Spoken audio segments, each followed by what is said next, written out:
Alright, Sorks, let's go ahead and go over the brand new updates. This is the final update for Season 7. They're actually getting so many buffs. So Conjurations now show the max limit in the tooltip, like how many you can actually have.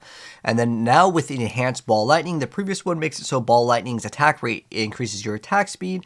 And now you're going to still get that attack speed, which would go up to, where is it? Your attack speed is increased by 5% for 3 seconds each time you cast it, up to 20. So basically, you are technically getting a nerf over here, I want to say, as far as it works.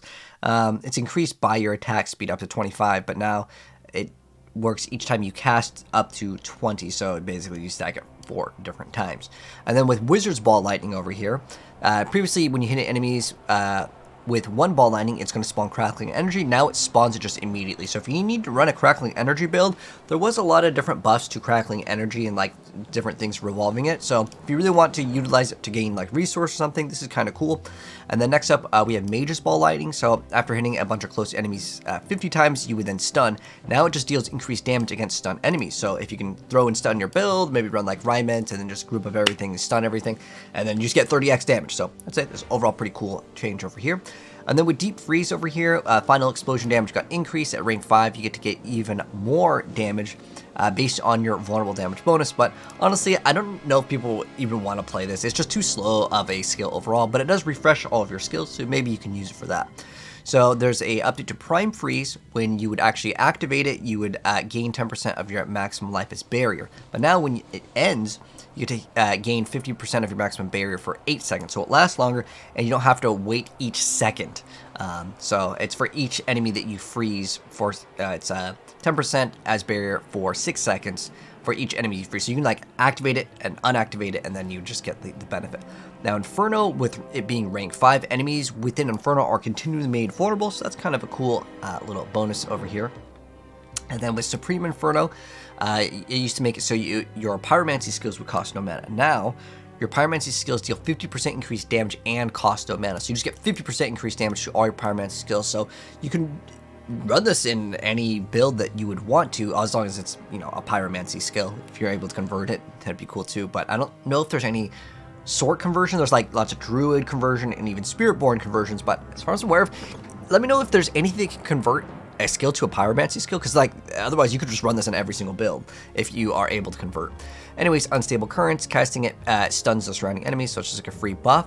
The following skill trees upgrades which directly deal damage now scale up their damage with increased ranks. So Spark, Fireball, and Familiar will gain a benefit. And then the enchantments. So that's like the Sork's passives that you get. So previously you would have the ability for dealing damage has a 10% chance to heal you for 4% of your max life. Now, with Firebolt, it also has the ability to unleash a Firebolt at a nearby enemy. Now, as far as I'm aware of, the Sork build, like that was the rank 1 build, it was all about doing the Firebolt. So this is just going to be a nice little buff. If you guys prefer this, playstyle, I'm sure that you guys can still play it, which is cool.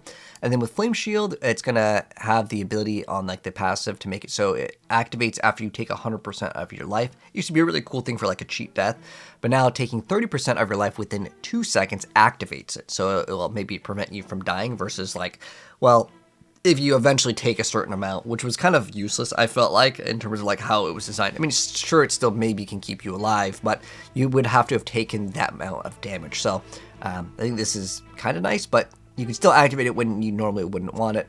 Nonetheless, I think the original form was like really good, but that got nerfed, obviously. Next up for the passive, we have Devouring Blaze, so you can get increased crit strike damage against burning enemies. If they're crowd control, it's increased to 10%. And our Pyromancy skills do increase critical strike damage. Oh, okay, so we don't even have to like have this little like condition here. Cool. Shocking Impact, so whenever you stun or attempt to stun a boss, you deal X amount of lightning damage. Okay, so this just makes it so it's a little bit better against bosses. So basically when you get this, it even says or attempt to stun a boss, meaning the thing will just apply, so that's kind of cool. Inner Flames over here, now we just get, what is it, just increased damage while you're healthy, so it's just numerical stat increase. Before it was cold damage to vulnerable, now it's just increased vulnerable damage, so now you can run this on, I would say every single build runs Icy Touch. And then Conjuration Mastery over here, renamed to Primordial Binding. So previously it was gain a stacking a bonus for each conjuration up to 30 stacks, so you get increased movement speed and mana regen. They now gain a stacking bonus for each active summon up to 10 summons, 2% summoning damage and movement speed, and 4% mana regen. So they doubled the amount, but you can only go up to 10. So on the lower end, it kind of helps like the lower players, but on the high end, that's as far as I'm aware of, it's a nerf, right? Because you used to be able to get 30 stacks, which would be 1%. Because I'm only really looking at the damage. The mana regen is great too, but well, that would be 60% mana regen that you would lose out on, and now you get 4%, so you'd get 40 mana, so it's less mana, less damage, and as far as movement speed goes over here, it was 1% movement speed, now it's 2, so overall, all of it's getting nerfed, but again, on the lower end, you would still get more, so if you're like in the area where you only had 10 summons, well, then I guess it's a buff for you. Anyways, next up, Splintering Energy now is an extension of Lightning Spear, so previously, the crit hits would cause lightning to do some damage, and it would hit up to 5 other enemies. It's increased by 100% of your crit strike damage bonus. Now, crit spear causes the spear to arc to the target and up to 5 other enemies, and its damage is increased by up to 100% of your crit strike damage. So I guess now this area rolls. And then aspect of Tenuous Destruction, damage got increased over here, so another 5%. Tenuous Agility, bonus when not using defensive skills has been doubled to tripled. Wow, so you get triple amount of your like damage. This could be actually something to consider. The reason why is no one wanted to run it. The reason why, by the way, I think Blizzard, if you're watching these for feedback, since I'm a Diablo partner, I think the correct thing that you should do is allow people to run teleport still. Like maybe none of like the frost and the flame shield.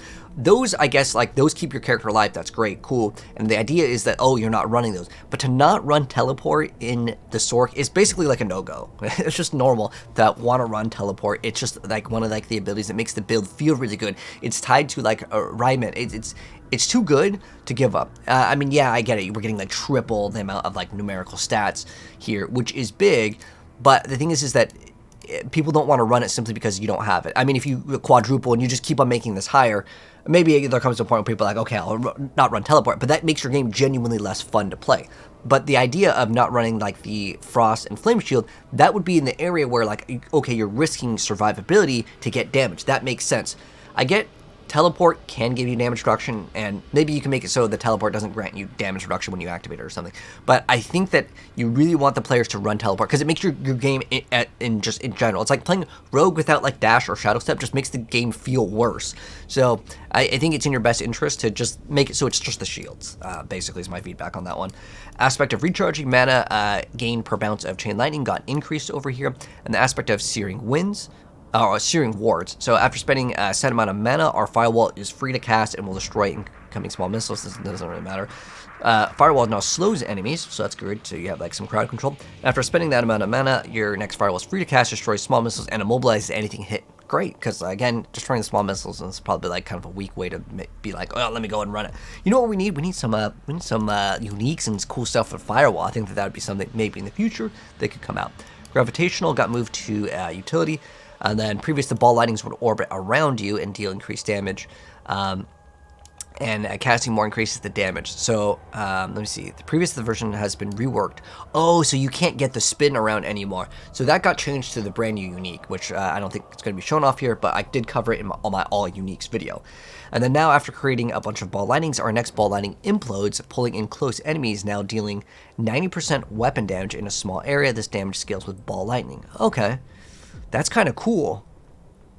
Huh. I like this. This is actually awesome because, again, you're not like losing out on the little spinning ball lightnings. You get that on a brand new, like, unique. Sure, you're going to have to grab it, but now that we have something else to play around with, that's awesome. And of Armageddon, the meteors would fall on the target. Now a hail of meteors fall during Inferno, dealing fire damage on impact. Your meteors immobilize enemies for 3 seconds while Inferno is active. Your meteorites deal 300% increased damage. Okay, so maybe Meteor could be something to consider as well. And then with the unique items, we have City's Bindings. So non-physical damage affix replaced with ranks to Primero Binding. Then with the Paragon, damage reduction from burning enemies have been changed to damage reduction while healthy. Then Searing Heat Node. So the new change over here, Pyromancy skills have a 12% critical strike chance. And all of your skills deal increased direct damage equal to 10% of your critical strike damage bonus up to 60. And then current direct damage bonus, like it depends on your character. Okay, so Pyromancies have crit, and then all of the skills just did increase damage. Okay, so maybe you could run this in everything, but like obviously Pyromancy, you get the extra crit. And then Burning Instinct over here, let's see, what did they change this to? So before, its burning damage would be increased by 10% of your crit damage bonus, and this got changed to 20% over here. Okay, so it's just a numerical change, so basically more damage. Ceaseless Conduit, Crackling Energy had a chance to not consume a charge. Okay, let's see. Well, you have Crackling Energy, your skills deal 10% increased damage. You just get free 10% damage. Okay. This amount increases by 4% per 20 intelligence you have, up to 60. When you reach full charges, your Crackling Energy damage increased by 3 times this amount until you run out of charge.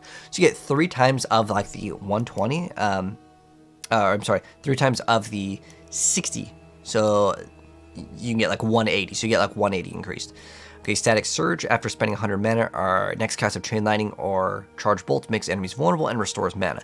This mana cost required is reduced by the mana cost reduction bonuses. Now, if you hit an enemy at least 8 times with shock skills, you get to restore 30% of your maximum mana and increase your damage by 50% for 8 seconds. It can't be refreshed while active. But you hit so many dang times with that. You know, the downside is maybe like 1 second, I'll be honest. I don't really feel like that this, like, normally I would see these and be like, it's unfortunate, man. It's low condition. But, like, you hit so fast with the ball lightning, especially if you're going to have a bunch of them anyways. Because this is now just shock skills, not chain lightning. Okay, I'm really excited to play ball lightning now because mana... I've made so many videos and guides like how to get infinite mana, and I'll admit it takes time and investment. But for the beginner players, this is kind of like the pain point. It's like, I'm out of mana every single time. So this is gonna be awesome. Next up, Fundamental Legendary Node. Previously, when you apply Vulnerable, Burning, or Crit an enemy, they take increased damage up to 30, and now it's up to 50%, so another 20%. And on top of that, our ultimate skill damage is increased by 10% of our non-physical damage, so up to 40. So we really want to make a build with maybe ultimate with that Inferno, because it just summons all the meteors and stuff. It could be kind of cool. And then with the Conjurer, we have Conjure Duration replaced with 15x Conjuration critical strike chance. And with the Tempering Recipes, Ice Blades to cast twice got removed, Infernal double damage got removed, and then, we were like Nightmare Dungeons. All right. So let me know, guys, if you plan to play Sorceress, what do you plan to play? I already told you guys, Sorceress is probably my second choice of what I'm playing. I'm playing Rogue first.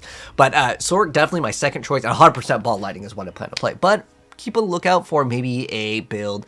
Well, I'm sure the Firebolt build will be even better, but who knows what will be the next top tier build. I'll update you guys later on that, as I like Sorc. It's one of my, I'd say it's my second favorite class in Diablo 4. But anyways, if you're playing Sorc, what do you plan to start out with? What do you plan to play in addition to that? Like I said, I'm definitely going to be looking at the Ball Lightning, the 2 different variants of it, because there's a Super Ball Lightning and then there's a spinny one. Check out my video on all the uniques if you guys want to see those effects. But really cool stuff. Anyways, if you guys enjoyed it, drop a like, subscribe, and I'll see you guys in the next video. Take care.